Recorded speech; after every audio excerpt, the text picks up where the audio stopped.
April 9th, 2021.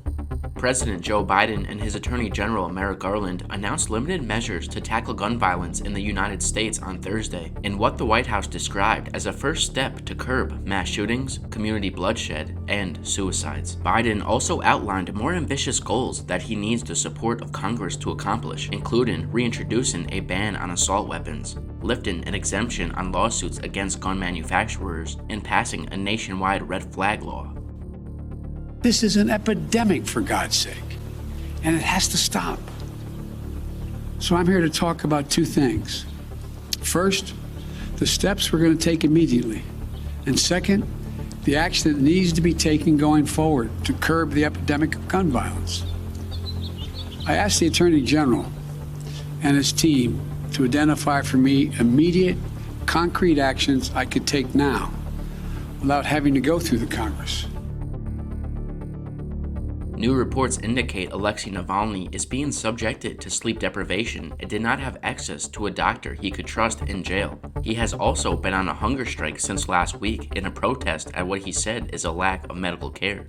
Navalny, the most high-profile challenger to the Russian president, was sentenced in February for violating earlier parole terms.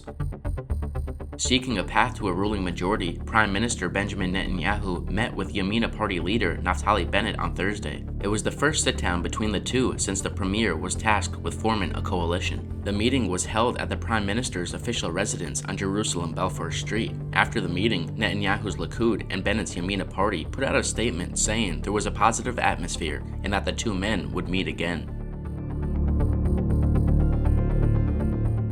An off-duty Pentagon police officer shot and killed two people he believed were breaking into a car in Maryland early Wednesday. The Tacoma Park Police Department said that an unnamed officer for the Pentagon Force Protection Agency shot and killed Dominique Williams and James Johnson, both of Maryland.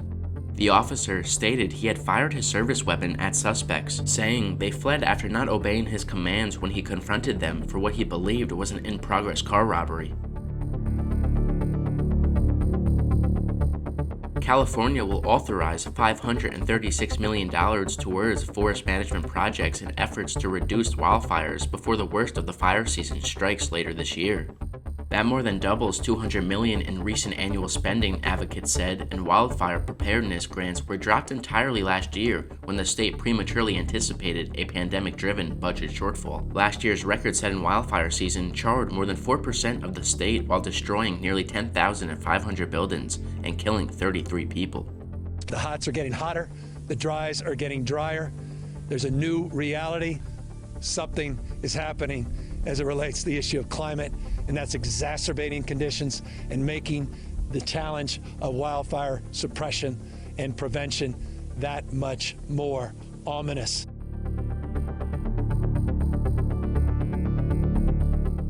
A Brooklyn man is awaiting arraignment on hate crime charges in 3 separate anti-Asian attacks in the past month. Joseph Russo, 27 years old, was arrested Wednesday in the 3 incidents, each involving an act of violence towards a member of the Asian community. Mr. Russo was charged with crimes including assault as a hate crime and aggravated harassment as a hate crime.